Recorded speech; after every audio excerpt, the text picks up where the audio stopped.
예수님의 부활 후에 첫 주일을 지나고 있습니다. 기쁨의 절기입니다. 우리 기쁨의 50일이라고 하는 그 기쁨의 절기를 지금 또한 지나고 있습니다.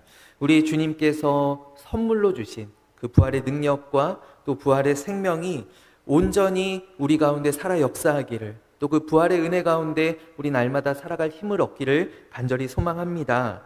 우리 중국 춘추 전국 시대에 송나라에 있는 어떤 한 농부가 봄에 이제 씨를 뿌리고요, 그리고 계속 들뜬 마음으로 밭에 나오기 시작했습니다. 요즘 저희 교회 뒤에 텃밭에도 시작되었습니다. 매일같이 사람들이 농부들이 오고 가고 있습니다. 근데 이 농부가 매일같이 나가서 보는데 답답한 거예요. 뭐가 답답하냐면 싹이 나는데 이게 잘 안 자라는 것 같다라는 것이죠. 그리고 또 옆에 다른 밭하고 이렇게 비교도 해보니까요, 다른 밭에 있는 거는 더 잘 자라는 것 같은데 왠지 내 밭에 있는 거는 좀 더 키가 작은 것 같고, 그래서 이 사람이 이렇게 고민하다가 묘수를 하나 생각해냅니다. 그것이 무엇이냐면 자기 밭에 이제 파릇파릇 올라오기 시작한 싹이 자라나는 것을 도와주기로 한 것이죠. 어떻게요? 땡겨서요. 그래서 이 사람이 종일토록 자기 밭에 가서 자기 밭에 있는 모를 조금씩 땡기기 시작했습니다. 그래서 야, 이제 이만큼 자랐다, 이만큼 자랐다. 그래서 쑥쑥 자란 자기의 모들을 이제 보면서 너무 기쁜 마음에 집에 와서 이제 자랑을 했습니다. 가족들에게. 야, 내가 오늘 뭐 한지 아니? 내가 오늘 이렇게 다 했어. 우리 집 밭에 있는 모들이 엄청 자랐어. 했더니 그 이야기를 듣고 놀란 가족들이 급하게 밭에 뛰어가 보았는데 이미 늦었다라는 것이죠. 이미 뽑혀있는, 반쯤 뽑혀있는 식물들이 다 말라 죽어버렸다는 이야기입니다. 바로 맹자에 기록되어 있는 발묘조장이라고 하는 우리 고사성어의 이야기입니다. 우리는요, 심었으면 빨리 그 열매를, 그 결과를 보고 싶어하는 마음들, 그것이 바로 우리 모든 사람들이 가지고 있는 공통의 마음이지 않을까 생각을 해봅니다. 우리는 그 결과들을, 그 열매들을 빨리 보고 싶어하는 것이죠. 우리는 모든 수고에 보상이 따른다라고 생각합니다. 노력은 배신하지 않는다라고 이야기하죠. 여러분, 정말로 그렇습니까? 러닝을 처음 시작하면은요, 거의 공통적인 특징이, 저도 그랬는데요, 매일같이 기록을 재는 거예요. 이게 처음에 멋모르고 시작한 사람들은 거의 다 이 함정에 빠지게 됩니다. 저도 처음 이제 밖에서 달리기 시작할 때 매일같이 5km를 뛰었었어요. 저는 한 2년 전쯤에 이제 시작했는데요, 매일 5km를 뛰는데 매일같이 그 기록을 재는 거예요. 처음에는 정말 뭐 느리게 헉헉대면서 막 중간에 걷기도 하면서 39분대, 그다음에 35분대, 32분, 이제 30분 벽을 이제 깨고. 그런데요, 그 매일 재보니까요, 제가 특징이 무엇이냐면 힘들어 죽겠는데 기록을 잰다고 해서 매번 빨라지지 않더라고요. 그러니까 다시 말하면 조급함이 우리를 빨라지게 하는 것은 아니다라는 거예요. 마치 좋은 대학에 가기 위해서 우리가 공부를 하는 것이 아니라 매일 모의고사만 푸는 것과 같다라는 거예요. 매일 공부도 하지 않으면서 모의고사만 드립다 계속 풀면 실력이 올라가겠습니까? 그렇지 않다라는 것이죠. 그러함에도 우리는 조급함 가운데 계속 결과들을 내려고 하고 그 결과들을 보기를 원한다라는 거예요.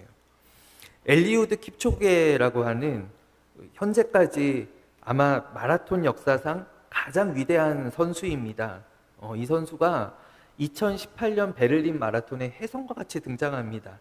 종전 세계 기록을, 이게 사실 마라톤에서는 1분 이상 당기는 것이 없는 일인데요, 종전에 있던 세계 기록을 무려 1분 18초나 단축합니다. 지금까지도 역대 가장 큰 폭의 기록 단축입니다. 2시간 1분 39초. 지금 우리나라에는 2시간 10분대 주자가 없습니다. 근데 이 선수가 2018년에 2시간 1분 39초라는 그 세계 기록을 세웠습니다. 그리고 나서 다시 한번 이 선수가 세계 기록을 갱신하는데 그 세계 기록을 갱신하기까지 얼마나 시간이 걸렸냐면 4년이라는 시간이 걸렸어요. 4년 후에 이제 그가 그 기록을 다시 한번 단축을 하게 되는데 아마도 이 선수가요, 전 세계에서 가장 노력을 많이 하는, 훈련을 많이 하는 사람 중에 하나일 것입니다. 여러분 그렇지 않겠습니까? 가장 많이 뛰는 사람입니다. 그럼에도 그가 자신의 기록을 뛰어넘는데 무려 4년이라는 시간이 걸렸다라는 거예요. 늘지 않는 기록, 또 향상되지 않는 그 실력 가운데 그는 4년 동안 매일같이 반복하면서 달리고 달렸다라는 것이죠. 그리고 그 수고가, 그 노력이 결코 헛되지 않았음을 우리는 잘 알고 있습니다. 그리고 그 노력이 참 힘들다라는 것도 우리는 잘 압니다. 근데 우리가 그렇게 향상되지 않는 실력 가운데 계속 세계 최고의 선수도요, 노력함에도 불구하고 우리는 조금만 노력하면 금방 실력이 늦겠지, 금방 기록이 좋아지겠지라고 우리는 생각하고 기대한다라는 거예요. 얼마 전에 우리 충주맨으로 잘 알려져 있습니다. 우리 젊은 이들에게는 참 또 유명한 그런 인플루언서 가운데 한 명인데 전 충주시 공무원입니다. 이 김선태 씨가요, 저는 제가 본 적이 충주예요. 제가 본 적이 충주여가지고 한 10여 년 전부터 갑자기 충주에서 이상한 홍보물들이 막 쏟아져 나오는 거예요. 그래서 저는 한 10년 전부터 이렇게 계속 주목하고 좀 꾸준히 접했었던 그런 사람인데, 옛날에 뭐 예를 들면은 옥수수 축제가 있어요. 옥수수 축제를 홍보하면서 이렇게 건달이 주먹을 꽉 쥐고 있는 그 장면을 이제 포스터에 딱 실어 놓습니다. 그리고 이런 문구가 적혀 있는 것이죠. 여러분, 옥수수 이제 털지 말고 잡수세요. 뭐 이런 식입니다. 뭐 인간적으로 옥수동에 사는 사람들은 충주 옥수수 한번 먹어봐야 되는 거 아니냐? 뭐 이런 이제 약간 그런 B급 감성이 이제 넘치는 그런 이제 홍보물로, 이분이 요새 이제 충주시 공무원을 이제 퇴직하고 유튜브로 독립을 했는데 이미 홍보에 재능이 있는 거예요. 얼마나 많은 기업들이 달려들어서 우리 좀 홍보해 달라고 이러면서 금액들을 제시하는지 순식간에 또 이렇게 유튜버 구독자가 확 늘어나는 그런 기록을 세운 그런 사람입니다. 근데 그가 한 방송에 나와서 이런 이야기를 합니다. 노력보다 재능이 중요하다라는 거예요. 노력하면 다 된다라고 생각하는데 재능이 훨씬 중요하다라는 거예요. 재능이 많은 부분을 차지한다라는 거예요. 그래서 이게 굉장히 이런 커뮤니티 같은데 또 뉴스에 기사도 나면서 많이 그 발언이 화제가 되었었어요. 근데 그가 마지막에 어떤 말을 덧붙였냐면, 근데 계속 노력을 하는 것도 재능의 영역이다라는 이야기를 했어요. 그러니까 우리는 대부분 다 조금 노력하다가 안 되는구나 하고 포기하고 맙니다. 근데 그 노력을 계속 이어나가는 것도 비교할 수 없는 재능이다라는 것이죠. 오늘 우리가 함께 읽은 성경의 본문은 우리에게 헛되지 않다라고 이야기를 합니다. 그렇다라고 하는 것은 분명히 이것을 가지고 헛되다라고 이야기하는 사람들이 있었다는 것 아니겠어요? 여러분, 고린도서, 특별히 이 고린도 전서는요, 여러분들 알고 계시는 분들이 많으시겠지만 우리 고린도 교회의 문제들을 조목조목 지적하고, 이 고린도 교회는 문제가 많았던 교회였어요. 그리고 책망하고 이렇게 훈계하는 내용들이 많이 담겨 있어요, 고린도 전서에는. 그리고 이제 뒤에 쓴 후서에는, 고린도 후서에는 바울이 이제 이렇게 이야기합니다. 내가 생각해 보니까 내가 그때 좀 심하게 말한 것 같아. 너희들 잘하고 있어. 지금도 충분히 잘하고 있어. 힘내고 나도 늘 기도할게. 이러면서 위로와 격려가 담겨 있는 책이 또 고린도 후서입니다. 그래서 고린도 전서와 고린도 후서의 그 분위기와 뉘앙스가 완전히 상반된데, 근데 이 고린도 전서는 이 문제가 있는 고린도 교회 성도들을 책망하고 이제 가르치는 그런 내용들이 많이 들어가 있어요. 근데 참 놀라운 것은 무엇이냐면, 성경의 신약의 정말 주옥 같은 그 사랑장이라고 이야기하는 고린도전서 13장, 또 오늘 읽은 부활장이라고 얘기하는 고린도전서 15장, 이 모든 것들이, 이 어떤 신약의 정수들이 이 고린도 전서에 많이 담겨 있다라는 사실이에요. 모두 말 안 듣고 좀 문제가 많았던, 삐딱하던 이 고린도 교회 성도들 때문에 이 말씀들이 우리에게 주어지게 된 것이다라는 것이죠. 마치 배신한 베드로와 그리고 의심하던 도마 때문에 예수님의 용서와 또 그 참된 사랑과 또 그 품으시는 것을 우리가 보게 된 것처럼, 이 고린도 교회 교인들 때문에 정말 하나님의 놀라운 그 비밀들, 부활의 어떤 비밀들, 또 모든 은사들 가운데 으뜸된 은사인 사랑에 대해서 우리가 배우게 됐다라는 거예요. 여러분, 근데 오늘 이 15장은 그 전제 자체가 조금 우리에게 의문을 품게 합니다. 부활장이라니, 부활장. 아니, 목사님, 그렇다면 이 고린도 교회 교인들은요, 고린도 교회 교인들은 부활을 믿지 않은 것입니까? 왜 부활을 믿지 않는 것처럼 이 사람들에게 이런 내용을 바울이 적어보낸 것이죠? 그렇다면 부활을 믿지 않는데도 불구하고 교인이 될 수 있습니까? 신도가 될 수 있습니까? 사실 이 부활이라고 하는 것은 이 그리스도교의 가장 핵심되는 기본 전제잖아요. 그러니까 이 부활하신 주님을 믿어야 내가 세례를 받고 결단하고 교인이 될 수 있는데, 이 고린도 교회 교인들이잖아요. 이 고린도 교회 시민들에게 쓴 편지가 아니라고요. 고린도 교회 교인들에게 바울이 편지를 썼는데 거기에 부활에 대하여서 설명하고 있는 부분이 들어있다니, 목사님이 고린도 교회 교인들이 좀 잘못돼도 단단히 잘못된 것 같은데요. 근데 사실 이 이면을 우리가 자세히 들여다보면은 고린도 교회 교인들이 부활을 안 믿은 것은 아니에요. 그러니까 예수님의 부활하신 주님을 믿었기 때문에 그들이 세례받고 지금 교회 안에 들어와 있는 것 아니겠어요?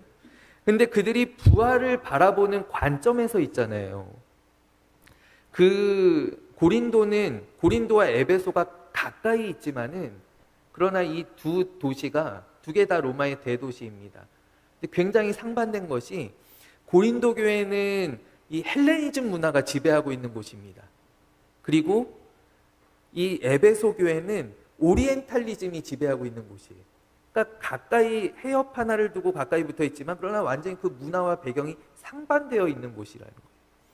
근데 이 고린도 교회는 이 헬레니즘 문화가 깊게 자리하고 있는데, 그들의 어떤 철학과 그들의 모든 사고방식을, 삶의 방식을 지배하고 있는데, 이 헬라 철학의 가장 주된 것이 무엇이냐면 여기 이원론이라는 거예요. 이원론. 그것이 무엇이냐면 영혼은 선하고 육체는 악하다라는 거예요. 그래서 우리가 육체로 하는 것은 다 필요 없다라는 거예요. 노동을 굉장히 천하게 여기고, 우리가 어떤 정신적인, 어떤 철학적인 그런 사색하고 토론하고 이런 것들만 굉장히 귀하게 여기고 그런 것들을 숭상하는 문화가 이 헬레니즘 문화인데, 이 문화권 안에서 이 문화의 영향을 받은 고린도 교회 교인들이 어떤 생각을 하냐면, 육체가 다시 살아나는 것은 너무나 미련한 것이다 라고 이야기하는 거예요. 왜냐하면 육체는 너무나 천한 것, 보잘것없는 것, 쓸데없는 것이기 때문에, 우리가 부활이라고 할 때, 이 바울이 부활에 대해서 가르칠 때, 그러면 나는 부활을 믿습니다, 인정합니다. 그런데 나는 영혼의 부활만 인정합니다. 나는 육신의 부활은 인정하지 않습니다. 하나님께서 그렇게 하실 필요가 무엇입니까? 그것이 무슨 가치가 있습니까? 이런 생각들을 이 고린도 교회가 하고 있다라는 것이죠. 그래서 그 고린도 교회 교인들에게 바울이 몸의 부활의 중요성에 대하여서 이야기하고 있는 것이 바로 이 고린도전서 15장이에요. 그래서 그리스도께서 부활의 첫 열매가 되셨기 때문에 우리도 다 그리스도 안에서 영광스럽게 그 몸과 영혼이 다 부활할 것이다 라고 이야기하는 것이 바로 이 고린도전서 15장의 내용이다라는 것이죠. 바로 지난 주일 부활주일에 나누었던 말씀의 내용입니다. 예수님께서 부활의 첫 열매가 되셨기 때문에 우리 모든 신자들도 그리스도 안에서 영광스럽게 부활할 것이다 라고 이야기하고 있다라는 것이죠. 오늘 우리가 함께 읽은 이 57절과 58절의 말씀은 그 가운데에서 이 부활장의 결론의 말씀이라고 볼 수 있습니다. 그리스도의 부활을 믿고 이제 이 앞에 바울이 그리스도의 부활에 대하여서 이제 논증을 한 거예요. 그리고 이제 성도들에게 마지막 권면이, 그렇다면 그리스도의 부활을 믿고 그 부활의 확신과 그 능력을 지니고 있는 우리 성도들이 어떻게 살아야 하는가, 어떻게 살아야 하는가에 대한 그 말씀을 하고 있는 것이 바로 오늘 본문이다라는 것이죠.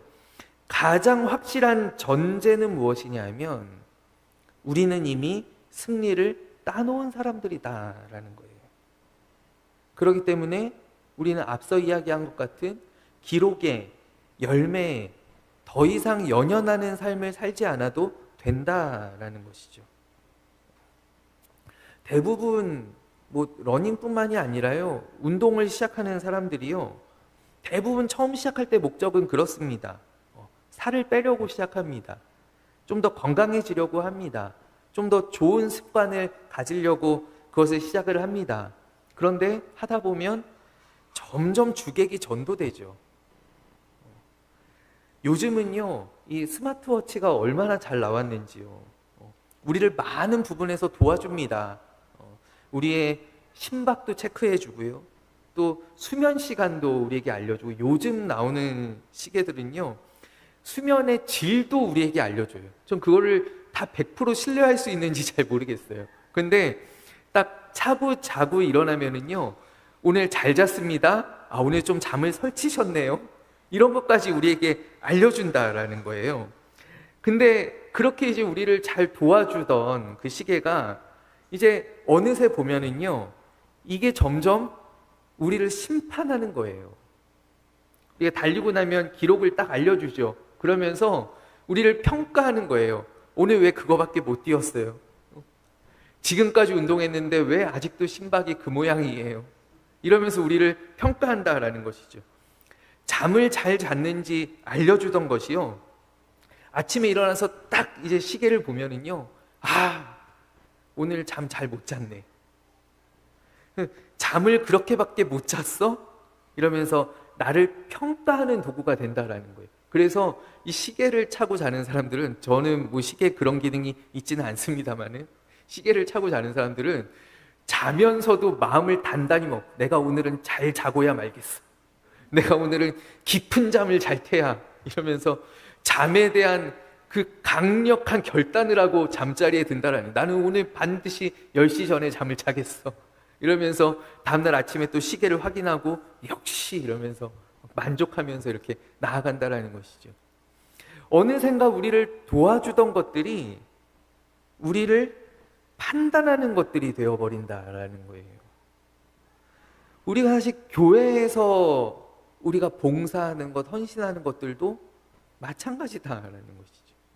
우리가 처음에는 교회에 나오는 것이 너무나 즐거워서, 그 구원의 은혜가 너무나 감사해서, 그래서 내가 나오던 것들이 어느샌가 점점, 지금 4월달인데 내가 성경을 이만큼밖에 못 읽다니, 내가 더 열심히 해야 되는데, 그러면서 자기를 판단하는, 혹은 다른 사람들을 평가하는 그런 도구가 된다라는 거예요. 우리의 어떤 수고와 헌신들이 말이죠. 우리 그리스도인들의 수고는 그러한 것들이 결코 아닐진데, 여러분, 그러기 위해서는 무엇이 전제되어야 하냐면 반드시 위대한 승리가 전제되어야 한다라는 거예요. 우리는 승리하기 위해서 수고하는 사람들이 아니라, 우리는 무언가를 얻기 위해서, 열매를 따기 위해서 수고하는 사람들이 아니라, 이미 주어진 승리 가운데에서 내가 감사하며 나아가는 사람들이다라는 거예요. 그래서 오늘 이 57절의 전제가 참으로 중요합니다. 우리 부활의 결론은 무엇이냐면 하나님께서 예수 그리스도 안에서 이미 우리에게 승리를 주셨다라는 거예요. 그렇기 때문에 우리는 더 이상 조급함 가운데 살아가지 않아도 된다라는 것이죠. 무언가를 열심히 하기 위해, 지키기 위해, 마치 지금 유대인들이 그렇지 않습니까? 유대인들이 여전히 그렇지 않습니까? 얽매여서 살아갈 필요가 없다라는 것이에요. 또한 우리가 오늘 말씀을 대할 때 우리가 주의해야 할 것이 또 한 가지가 무엇이냐면, 우리는 승리가 우리에게 주는 막연한 낙관론과 허무주의에 빠지지 않아야 할 것입니다. 승리가 이미 승리했다고요? 그러면 막 살아도 되겠네요. 우리 그런 어떤 허무주의, 막연한 낙관론에 빠지기가 쉽습니다. 마치 우리 고등학교 때 공부를 열심히 해서 대학 입시를 준비했던 사람들이 보통 1학년 때 학교 가면은 다 정신줄을 놔버립니다. 이제 지금까지 공부 열심히 했으니까 이제 공부 안 해도 되겠네요. 그러다가 이제 전공 수업 들어가면 땅을 치고 후회하죠. 아직 끝난 게 아니었구나. 그러면서 땅을 치고 후회하게 되는데, 마치 그러한 것이죠. 이미 다 얻었는데요. 이미 다 승리했는데요. 그러니까 이제 그냥 막 살아도 되겠네요. 좀 쉼을 누려도 되겠네요. 자유함을 누려도 되겠네요. 여러분, 여기에 빠지지 않기 위해서는요, 승리의 결과가 아니라 승리 가운데 우리가 누리게 되는 영광에 주목해야 한다라는 거예요. 그래서 우리가 단순히 나는 승리했어, 그 결과만 내가 바라보고 난 다 괜찮아 라고 하는 것이 아니라, 오늘 이 고린도 교회가 빠져있던 함정도 바로 그거예요. 이들이 이원론에 깊이 빠져있으면 이 헬레니즘 문화가 무엇을 우리에게 이야기하냐면, 육체는 별거 아니기 때문에, 육체가 하는 일들은 다 천한 것들이기 때문에 열심히 안 해도 돼. 우리는 고귀한 그냥 누워서 생각만 하면 돼. 철학적인 사고만 하면 돼. 이런 것들에 가득 빠져있던 사람들, 그런 사람들에게 오늘 여러분들은 부활로 인해서 이미 승리했습니다라고 이야기할 때 이것이 가지고 있는 위험성이 얼마나 크겠어요. 바울 선생님 그렇습니까? 그러면 그냥 가만히 있으면 되겠네요. 우리 기다리면 되겠네요. 저 천국 갈 때까지 그냥 넋놓고 있으면 되겠네요. 이렇게 생각하고 있을 그 사람들에게 오늘 바울은 너희가 열심히 그러함에도 불구하고 수고해야 한다라고 이야기한다라는 거예요. 여러분, 저는 정말 죄송합니다. 제가 오늘 이 이야기를 하는 것에 대해서 먼저 사과를 드립니다. 우리나라에 3대 이익 집단이 있다라고 이야기를 합니다. 무엇이냐면 첫 번째가 호남 향후회, 그리고 두 번째가 해병대 전후회입니다. 그리고 마지막 세 번째가 고대 동문회입니다. 이 세 가지 3대 이익, 지독합니다. 여러분, 우리나라 축구가 망한 게요, 고대 동문회가 거기를 잡고 있어서 그래요. 연대 사람들이 잡고 있었으면 축구가 안 망했을 거예요. 합리적으로 잘 굴러갔을 거예요. 근데 괜히 거기가 잡고 있어가지고 축구가 지금 망해가고 있는 거예요. 3대 이익 집단이 있는데, 저는 그 가운데 이제 하나에 들어가 있고, 하마터면 제가 대학교 2학년 때 영장이 하도 안 나오길래 해병대 지원서를 냈었걸랑요. 빨리 군대 가려고 해병대 지원서를 내고 기다리고 있는 사이에 영장이 나와서 옳다구나 하고 육군에 입대했어요. 만약에 그렇지 않았다면 저는 이 세 가지 가운데 두 개에 소속된 그런 정말 상종하지 못할 인간이 되었을 수도 있다라는 그런 생각을 합니다. 그런데 이 고대생들을 자극하는 게요, 간단합니다. 이 고대생들에게는 민족적인 정서가 있어요. 무엇이냐면 한의 정서가 있어요.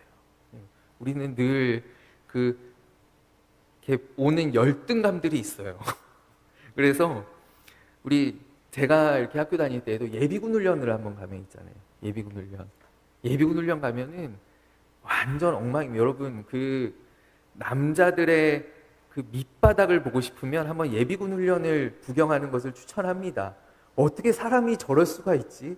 어떻게 다 큰 성인이 저럴 수 있지라는 생각을 절로 하게 됩니다. 가면은 막 다 옷도요, 막 다 풀어 헤치고, 막 총 이렇게 질질 끌고 다니면서 신발도 구겨 신고, 막 이러면서 주머니에 손 넣고, 다 그러고 다니거든요. 근데 거기에서 저도 이제 학교 때 학교 예비군이라고 해서 저희 학교가 늘 같은 날짜 이렇게 훈련에 같이 들어갔었어요. 그러면은 교관이 이렇게 보다 못해서 나중에 한마디 하는 것이 꼭 무슨 얘기를 하냐면, 지난주에 연대생들이 다녀가는데 연대생들 그렇지 않던데. 그러면은 갑자기 다 이런, 누가 시킨 것도 아니에요. 갑자기 다 옷을 저기 바지 안으로 다 집어넣고요. 전투화 끈을 묶고요. 총을 어깨에 메고요. 얼마나 열심히 훈련하는지 몰라요. 근데 사실 연대 애들은 그 훈련장 들어오지도 않거든요. 저기 서쪽에 있는 훈련장 가거든요. 그걸 아는데도 그 소속감에서 주는 영광을, 그 어떤 것을 내려놓지 못하는 거예요. 그래서 그렇게 열심히 하는 것이죠. 제가 저기 전에 명성교회에 제가 있었잖아요. 명성교회 교역자로 있었는데, 명성교회 교역자들 자극하는 것도 간단합니다. 저기 사랑의 교회 목사님들은 잘하시던데 이러면은 불타오릅니다. 불타올라요. 아유, 새벽 예배 잘 나오시던데, 찬양인도 잘하시던데, 불타오릅니다. 여러분, 그 소속감에서 주는 영광이 있다라는 거예요. 여러분, 그리스도인들의 헌신의 이유가 무엇이냐 하면 하나님 안에서 누리는 그 영광에 있다라는 것이죠. 내가 그리스도인인데, 내가 하나님의 백성인데, 예수님께서 나를 위하여서 생명을 주셨는데, 생명을 다 바치셨는데, 그것을 우리가 되새길 때마다 우리의 온 매무새를 다시 한번 점검하게 되고, 우리의 신앙을, 우리의 자세를, 우리의 태도를, 우리의 열심을 다시 한번 점검하게 된다라는 것이죠. 제가 누차 말씀드리는, 저 평범한 나라에 살던 한 소녀가 하룻밤 사이에 공주된 소피아 공주의 이야기처럼, 그가 공주가 되었을 때 공주로서 그가 갖춰야 하는, 그가 보여줘야 하는 삶의 태도들이 있다라는 거예요. 오늘 바울이 전제하는 승리 가운데 나타나는 헌신이 바로 이것을 이야기합니다. 성도 여러분, 여러분들은 그리스도 안에서 승리를 갖고 있는 사람들입니다. 근데 그렇게 살 수 있습니까? 그렇게 살아서 되겠습니까? 여러분, 열심히 헌신하십시오. 흔들리지 마십시오. 주의 일에 더욱더 힘쓰는 자들이 되십시오. 이는 당신들의 수고가, 여러분들의 수고가 주 안에서 결코 헛되지 않은 것을 우리가 알기 때문입니다. 사랑하는 여러분, 이것이 바로 예수 그리스도의 부활이 우리의 삶 가운데 주는 결론입니다. 우리가 그 부활의 은혜를 누리는 사람들, 그 은혜를 가지고 있는 사람들 어떻게 살아야 하는가? 그리스도인들에게 주는 그 영광, 그리스도 안에서 누리는 그 영광을 위하여서 힘쓰며 내가 나아갈 때, 그 수고가, 그 헌신이, 우리의 드림이, 우리의 모든 기도와 또 눈물과 우리 성전에서 하는 봉사와 내가 이 땅에서 베푸는 모든 선행들이 결코 헛되지 않다라는 것이죠. 오늘 우리 사랑하는 임마누엘 교회가, 또 우리 사랑하는 우리 교회의 모든 교우 여러분들께서, 또 오늘 함께 예배한 우리 모든 주님의 백성들이 우리 주님 안에서 이러한 기쁨의 헌신, 또 감사의 헌신, 우리 자발적인 드림을 우리 하나님께 드리며 나아갈 수 있는 그러한 우리 모두가 되기를 간절히 소원합니다. 그러할 때 참으로 그 부활의 능력이 우리 안에 살아 숨쉬고 역사하는, 우리가 세상 사람들이 볼 때 예수님이 이렇게 말씀하십니다. 너희들의 착한 행실을 보고 세상 사람들이 하늘에 계신 너희 아버지께 영광을 돌리게 하라.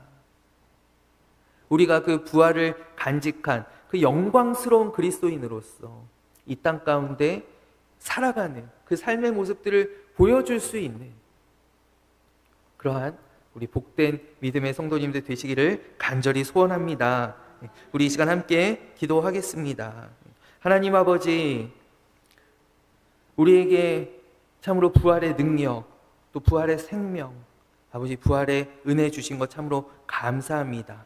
하나님, 우리가 때로는 그 승리를 확신하지 못하고 헛된 수고와 헛된 열심들을 들이며 살아갈 때가 있지는 않은지요. 또한 우리가 반대로 우리가 그 승리에 취하여서 우리가 허무한 낙관주의와 또 우리 아무것도 하지 않는 그러한 무기력함 가운데 우리가 또한 살아가고 있지는 아니한지요.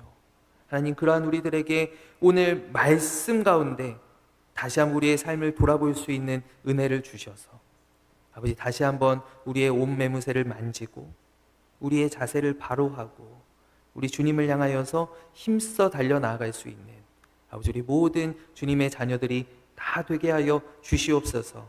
오늘도 우리 가운데 승리를 주신 주님께 감사드리며 살아계신 예수 그리스도의 이름으로 간절히 기도하옵나이다. 아멘.